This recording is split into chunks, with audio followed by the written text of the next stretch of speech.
रात के समय कार धक्के खाते हुए रुक गई और उनसे आरव उसमें नीचे उतरा और घड़ी देखी। उस वक्त रात के ठीक 9 बज रहे थे।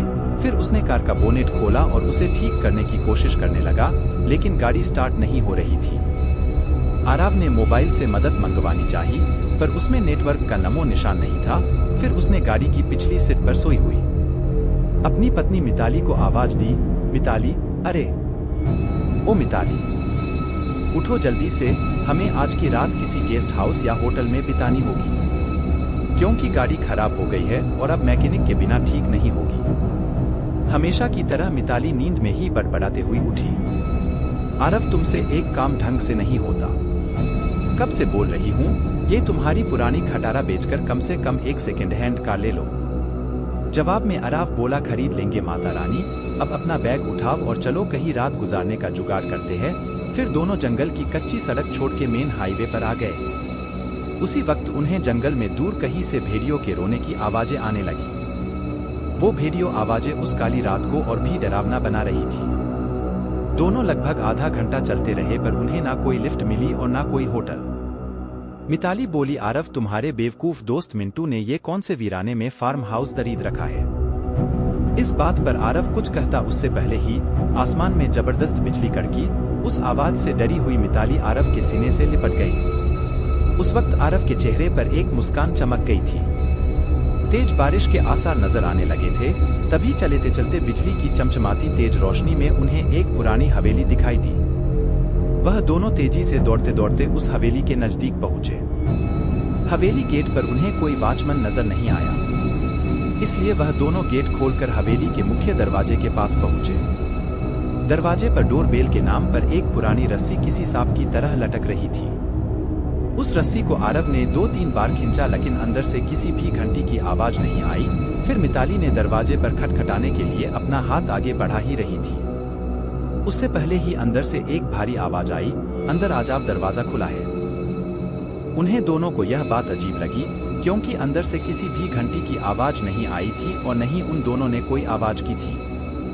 फिर वह दोनों दरवाजा खोलकर अंदर गए। दरवाजे के ठीक सामने झूले पर बैठकर एक आदमी शाही अंदाज में सिगार पी रहा था।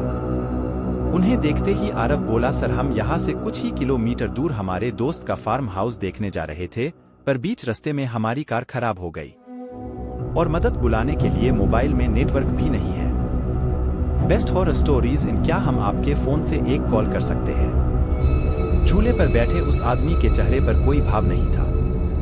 उसने कहा, जरूर कीजिए, टेलीफोन ऊपर के आखिरी कमरे में है। आरव ने उन्हें पहले परिचय देना उचित समझा।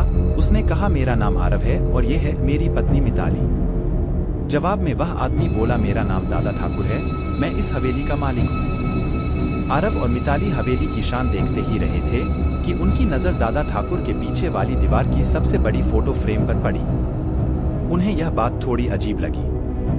फिर दोनों नीचे गए और दादा ठाकुर से बोले, आपके लैंडलाइन से फोन नहीं लग रहा है। दादा ठाकुर बोले कि यहाँ की फोन लाइन में हमेशा गड़बड़ी रहती है, दोबारा से प्रयास करें, या फिर चाहे तो आज की रात आप दोनों यहीं रुक जाइए।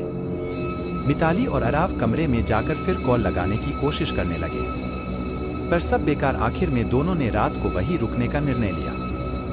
बेड पर लेटते ही दोनों की आंख लग गई। रात के ठीक 1:30 बजे आरव की नींद अचानक से खुल गई और वह एक बार फिर से अपने दोस्त को फोन लगने लगा, लेकिन उस वक्त फोन पूरी तरह डेड था।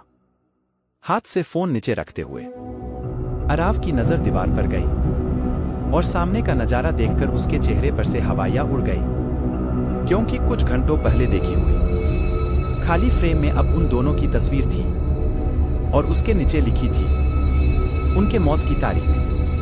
उसने मिताली को उठाया और उसे तस्वीर दिखाई।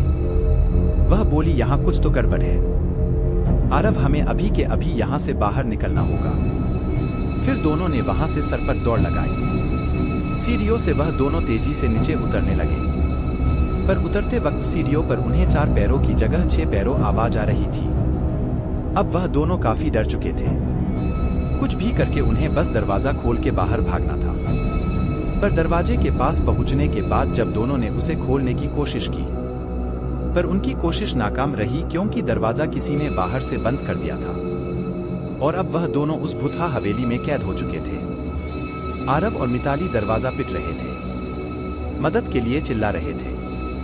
उसी वक्त बदकिस्मती से बिजली चली गई। बेस्ट हॉरर स्टोरीज इन और मौत ने अंधेरे की चादर से सब कुछ ढक लिया और चारों तरफ शमशान का सन्नाटा फैल गया। मिताली अपने कांपते हाथों से मोबाइल टॉर्च चालू करने लगी। जैसे ही उसने टॉर्च चालू की उसकी रोशनी सबसे पहले सामने वाली उस बड़ी से फोटो फ्रेम पर पड़ी, जिसे फ्रेम को आते वक्त दोनों ने खाली बिना तस्वीर की देखा था। उस खाली फोटो फ्रेम में अब झूले पर बैठे दादा ठाकुर की तस्वीर शैतानी मुस्कान दे रहे थे और अगले ही पल दादा ठाकुर तस्वीर से धीरे धीरे गायब होने लगे और उसके नीचे रखा हुआ झूला बिना हवा के ही झूलने लगा। उस भयानक मंजर को देखकर मिताली की घिघी बैठ गई और आरव बस बेसुध देखता ही रहा। कुछ ही पलों में मोबाइल भी स्विच ऑफ हो गया। अब तक उजाले में मिताली और आरव को वहां पर एक दूसरे के सांसों की ही आवाज आ रही थी, पर अब अंधेरे में उन्हें और कई सारे लोगों के सांसों की आवाज सुनाई देने लगी। एक एक करके सभी आवाजें नजदीक आ रही थी और कुछ ही पलों में दर्द भरी चीख के साथ उन दोनों की तस्वीर भी बाकी तस्वीरों के साथ हवेली की दीवार पर टंग गई और दादा ठाकुर झूले पर बैठ के सिगार पीते हुए किसी और मेहमान का इंतजार करने लगे।